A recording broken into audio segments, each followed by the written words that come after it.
अमावस्या और पूर्णिमा, दो बहनों की कहानी। एक समय की बात है, एक समृद्ध राज्य में महाराज धर्मपाल और महारानी लीलावती राज करते थे। उनके दो पराक्रमी पुत्र थे, वीरेंद्र और शौर्य, और दो रूपवान पुत्रियां, अमावस्या और पूर्णिमा। पूर्णिमा का मुख चंद्रमा सा तेजस्वी और मन गंगा सा निर्मल था। वो सुबह से संध्या तक शिव आराधना में लीन रहती, भूखों को भोजन कराती, तुलसी को जल सींचती और अपने माता पिता की सेवा में जुटी रहती। पूर्णिमा साक्षात धर्म की मूर्ति थी। पूजा पाठ, गरीबों की सेवा और घर का हर काम वो सब कुछ करती थी। दूसरी ओर अमावस्या को राजसी ठाट बाट पसंद थे। वो दिन भर श्रृंगार करती, नौकरों पर चिल्लाती और पूजा पाठ को व्यर्थ का कर्म कहती। उसे भक्ति या घर के काम में कोई रुचि नहीं थी। परंतु इन सबके बावजूद दोनों बहनों में गहरा प्रेम था। ये पूर्णिमा के सौम्य स्वभाव का ही प्रभाव था। दुर्भाग्यवश राजा और रानी का व्यवहार पूर्णिमा के प्रति उतना अच्छा नहीं था। वे अमावस्या और अपने दोनों पुत्रों को अधिक स्नेह देते थे। समय बीतता गया और बच्चे बड़े हो गए। एक दिन राजा ने अपने पुत्रों का विवाह संपन्न कराया। अब बेटियों की बारी थी। सभी ने राजा से कहा, महाराज अब इनका विवाह भी कर दीजिए। राजा ने सहमति दी। तभी रानी ने कहा, महाराज पूर्णिमा तो एक साधारण ब्राह्मण के योग्य है। इसे किसी गरीब के घर ब्याह दें। भूलकर भी इसे किसी बड़े घर में न भेजें, क्योंकि इसे भजन कीर्तन और पूजा पाठ पसंद है। बड़े घर में ये सब नहीं कर पाएगी। राजा ने कहा, ठीक है। रानी फिर बोली, महाराज अमावस्या भी विवाह योग्य है। वह राजकुमारी जैसी है। उसके लिए भी योग्य वर देखें और दोनों बहनों का विवाह एक साथ ही कर दें। राजा ने पास के गांव के एक धनी राजकुमार के साथ अमावस्या का विवाह तय किया और उसी गांव के एक गरीब किसान के बेटे के साथ पूर्णिमा का। ये सुनकर रानी अत्यंत प्रसन्न हुई। बिना किसी विचार के राजा और रानी ने अपनी ही बेटियों के साथ पक्षपात किया। अमावस्या को सोने चांदी की पालकी और ढेर सारे नौकर चाकर मिले। वहीं बेचारी पूर्णिमा को केवल एक पुरानी साड़ी और एक तुलसी का पौधा देकर एक किसान के घर भेज दिया गया। रानी मन ही मन सोचने लगी, अब देखते हैं पूर्णिमा गरीब किसान के घर कैसे रहती है। क्या वो वहाँ भी पूजा पाठ करती है? देखते हैं भगवान उसकी कैसे मदद करते हैं। दोनों बहनों की विदाई हुई। अमावस्या अपने ससुराल में महारानी की तरह ऐशो आराम से जीवन बिताने लगी। पूर्णिमा भी अपने भाग्य और ईश्वर पर भरोसा रखकर प्रसन्नता से जीवन जी रही थी। अमावस्या का पति राजकुमार अहंकारी था, किंतु पूर्णिमा का पति शांत और सुशील स्वभाव का था। अपमान और परीक्षा। कुछ दिन ऐसे ही बीत गए। एक दिन अमावस्या ने अपने घर पर शिव चालीसा का आयोजन किया। उसने गांव की सभी महिलाओं और पड़ोसियों को आमंत्रित किया, लेकिन जानबूझकर अपनी बहन पूर्णिमा को नहीं बुलाया। उसे लगा कि एक गरीब बहन को बुलाना उसके सम्मान को कम करेगा। उसी समय पूर्णिमा अपने द्वार पर बैठी थी। तभी गांव की कुछ औरतों ने उससे पूछा, अरे पूर्णिमा बहन, तुम्हारी बहन के घर शिव चालीसा का पाठ है, तुम नहीं जाओगी? पूर्णिमा ने दुखी होकर कहा, नहीं, मेरी बहन ने मुझे नहीं बुलाया है। औरतों ने कहा, नहीं बुलाया तो क्या हुआ, ये पूजा पाठ है, चलो हमारे साथ। वैसे भी वो तुम्हारी बहन है। उसने सोचा होगा कि बहन तो आ ही जाएगी, उसे निमंत्रण की क्या आवश्यकता। गांव की औरतों की बात मानकर पूर्णिमा शिव चालीसा में चली गई। जब अमावस्या ने पूर्णिमा को देखा तो वो क्रोध से बोली, जब मैंने तुम्हें नहीं बुलाया तो तुम मेरे घर क्यों आ गई? अब आ ही गई हो तो चुपचाप एक जगह बैठी रहना, इधर उधर मत घूमना। तुमने तो आज मेरी इज्जत मिट्टी में मिला दी। जरा देखो अपने आप को, कैसे वस्त्र पहने हैं तुमने। जाओ उधर कोने में बैठो। उसने पूर्णिमा की गरीबी का बहुत मजाक उड़ाया। पूर्णिमा की आंखों से आंसू बहने लगे और वो भगवान शिव से प्रार्थना करने लगी, हे भगवान, आप मुझ पर कब कृपा करेंगे? आखिर मेरा कसूर ही क्या है? पूजा पाठ करना, गरीबों की सेवा करना, काम करना, माइनस क्या ये गलत है? हे भगवान, अब मुझ पर कृपा करो। वो थोड़ी देर तक इसी तरह भगवान से विनती करती रही। शिव चालीसा पूरी हुई और अमावस्या ने सबको प्रसाद दिया, लेकिन पूर्णिमा को नहीं। निराश मन से पूर्णिमा बिना प्रसाद लिए ही अपने घर की ओर चल दी। देव दर्शन और आशीर्वाद। रास्ते में वो सोचने लगी कि घर पर बच्चे प्रसाद मांगेंगे तो मैं क्या कहूंगी। फिर उसके मन में विचार आया, क्यों न मैं अपने भाई भाभी से मिलने मायके चली जाऊं। वो चलते चलते अपने मायके की तरफ बढ़ने लगी। तभी उसे एक तुलसी का पेड़ दिखा। वहाँ एक चबूतरा बना था जिस पर एक बूढ़ी माँ बैठी थी। उन बूढ़ी माँ ने पूर्णिमा से पूछा, बेटी तुम कौन हो और कहाँ जा रही हो? क्या तुम मेरी एक मदद कर सकती हो? पूर्णिमा ने अपना परिचय दिया। बूढ़ी माँ ने कहा, बेटी मेरा तुलसी का पौधा सूख रहा है, इसमें थोड़ा जल डाल दो और चबूतरे की सफाई कर दो तो थोड़ी ठंडक मिलेगी। पूर्णिमा ने तुरंत तुलसी को जल सींचा और बूढ़ी माँ को भी स्नान कराया। उसने उनके चरण दबाए और पूछा, माँ जी और कोई काम है क्या? प्रसन्न होकर बूढ़ी माँ ने कहा, नहीं बेटी और कुछ नहीं, तुमने मेरी बहुत अच्छी सेवा की है, भगवान तुम्हारा भला करें। उन्होंने पूर्णिमा को खूब आशीर्वाद दिया और कहा, बेटी जब तुम अपने मायके से लौटो तो मुझसे अवश्य मिलकर जाना। पूर्णिमा ने कहा, ठीक है माँ जी, और आगे बढ़ गई। फिर चलते चलते रास्ते में उसे एक शिव मंदिर मिला। वहां भी एक चबूतरा था जिस पर एक बूढ़े बाबा बैठे थे। वे कोई और नहीं, स्वयं भगवान शिव थे, लेकिन पूर्णिमा ने उन्हें पहचाना नहीं। उन बूढ़े बाबा ने कहा, बेटी तुम कौन हो? कृपया मेरी एक सहायता करो, बड़ा पुण्य मिलेगा। पूर्णिमा ने अपना नाम बताया। बाबा ने कहा, बेटी क्या तुम इस मंदिर की सफाई कर दोगी? ये बहुत गंदा हो गया है, और मेरे नहाने के लिए 2 बाल्टी पानी भर देना तो तुम्हारा बहुत एहसान होगा। मेरा शरीर थक चुका है, इसीलिए अब मैं कोई भी काम नहीं कर पा रहा हूँ। तब पूर्णिमा ने श्रद्धापूर्वक मंदिर की सफाई की, भगवान शिव की पूजा की और बाबा के लिए पानी भर दिया। फिर वो आगे बढ़ गई।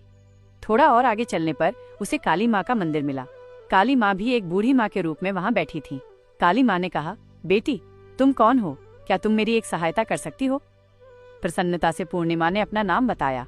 बूढ़ी माँ ने कहा, बेटी यहाँ सब लोग पूजा पाठ करके चले जाते हैं, लेकिन कोई मंदिर साफ नहीं करता। देखो मंदिर कितना गंदा हो गया है, जरा इसकी सफाई कर दो।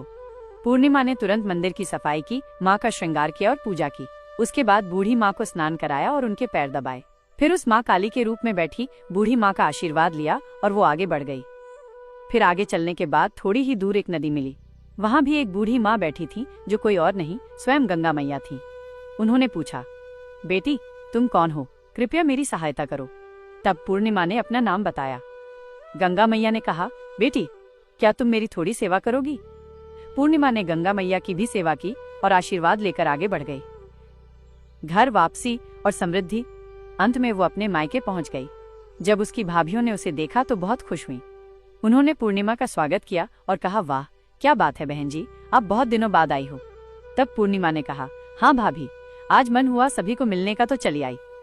भाभियों के साथ मिलकर पूर्णिमा ने अपने मायके में भी सारे काम किए। उन सभी ने खुशी खुशी एक साथ भोजन किया और रात को अलग अलग विषयों पर बातें भी की। अगली सुबह जब वो जाने को तैयार हुई तो भाभियों ने उसे एक लाल साड़ी दी और कहा, इसे पहन लो और जल्दी जल्दी आया करो, बहुत दिनों बाद आई हो। तभी पूर्णिमा ने लाल साड़ी पहनी, 16 श्रृंगार किया। एक भाभियों ने एक थैला भरकर उसे सामान दे दिया। उसे लेकर पूर्णिमा घर से निकल गई। चलते चलते रास्ते में वही नदी मिली जहाँ गंगा मैया बैठी थी। उन्होंने कहा, बेटी आ गई अपने मायके से, क्या लाई हो?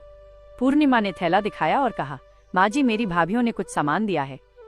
तब गंगा माँ ने भी एक थैला निकाला और उसे पूर्णिमा के हाथों में देते हुए कहा, बेटी ये लो मेरी भी एक छोटी सी भेंट। ये बहुत भारी है, मैं इसे कहाँ रखूंगी, लेकिन याद रखना कि इसे रास्ते में मत खोलना, घर जाकर ही खोलना। पूर्णिमा ने कहा, ठीक है माँ जी, और वो आगे बढ़ गई। थोड़ी ही देर के बाद वहीं काली माँ का मंदिर मिला।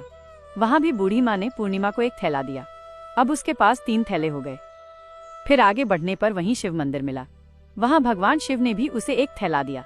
अब 4 थैले हो गए। फिर चलते चलते वहीं तुलसी माँ मिली। उन्होंने भी एक थैला दिया। अब उसके पास 5 थैले थे। जब पूर्णिमा अपने घर पहुंची तो उसने सभी थैले खोले। पहले थैले में खाने पीने की चीजें और कपड़े थे। दूसरे थैले में सोने चांदी के आभूषण थे। तीसरे थैले में धन संपत्ति थी। चौथे थैले में अनाज भरा हुआ था और 5वें में महंगे वस्त्र थे। अब पूर्णिमा के घर में किसी चीज की कमी नहीं थी। वह खुशी खुशी रहने लगी। कर्मों का फल और परिवर्तन। फिर एक दिन पूर्णिमा ने सोचा कि क्यों न मैं शिव चालीसा का आयोजन करवाऊं। उसने शिव चालीसा रखी और सबको बुलाया। वो न्योता देने के लिए अपनी बहन अमावस्या के घर भी गई। स्वयं अपने जब कर अमावस्या कमलों अपनी से बहन के पहला घर वट आई वृक्ष तो वो लगाया। पूर्णिमा के घर में उसी इतनी दिन धन को दौलत ब्रह्मांड देखकर ने हरियाली आश्चर्यचकित रह अमावस्या गए। के रूप उसने में पूछा, स्वीकारा। अरे बहन, और जब अचानक कोई से तुम्हारे स्त्री घर में इतना उस धन दिन दौलत व्रत कैसे आ करेगी, गया? वृक्ष रोपेगी शांत स्वर में और प्रसन्नता मन से से पूर्णिमा श्रद्धा ने कहा, रखेगी, देखो तब बहन, तब वह जिस दिन स्वयं तुमने माँ चालीसा पार्वती रखी के थी, उस तो रूप मुझे से जुड़ नहीं बुलाया। जाएगी। फिर भी मैं बिना मालविका बुलाए की तुम्हारे आंखों घर से गई, अश्रु लेकिन बहने तुमने मुझे लगे। प्रसाद नहीं दिया। वो बोली, फिर मैं मायके गई हे और वहाँ देवी, से ये सब लेकर मैं तो आई। एक साधारण कन्या अमावस्या ने हूँ। कहा, अच्छा तो आपने ये मुझ बात पर है, इतनी कृपा अब क्यों मैं भी की? जाऊंगी मायके। हरियाली मुझे देवी ने डांटना और उत्तर प्रसाद दिया, भी मत देना। क्योंकि तूने तब बिना पूर्णिमा मांगे ने व्रत कहा, रखा, अरे बहन, तूने ये बिना तो भगवान का प्रतिफल की प्रसाद इच्छा है, के मैं तो पेट। सबको दूंगी। लेकिन अमावस्या ने प्रसाद नहीं लिया और अपने घर जाकर बच्चों से कहकर मायके चली गई। चलते चलते रास्ते में वहीं तुलसी माँ मिली। जब उन्होंने अमावस्या से कहा, बेटी ये चबूतरा साफ कर दो और तुलसी में पानी डाल दो, कृपया मेरी मदद करो। तब क्रोध में आकर अमावस्या ने कहा, ये बुढ़िया, मैंने इतनी महंगी साड़ी पहन रखी है, ये गंदी हो जाएगी, मैं कुछ नहीं करूंगी। फिर आगे चलकर भगवान शिव मिले तो उनसे भी उसने ऐसा ही कहा। काली माँ और गंगा मैया से भी उसने यही कहा। उसका अभद्र व्यवहार देखकर सभी देवी देवता रुष्ट हो गए। जब वो मायके पहुंची तो भाभियों ने उसे देखकर कहा, अरे महारानी, ये कहाँ से आ गई?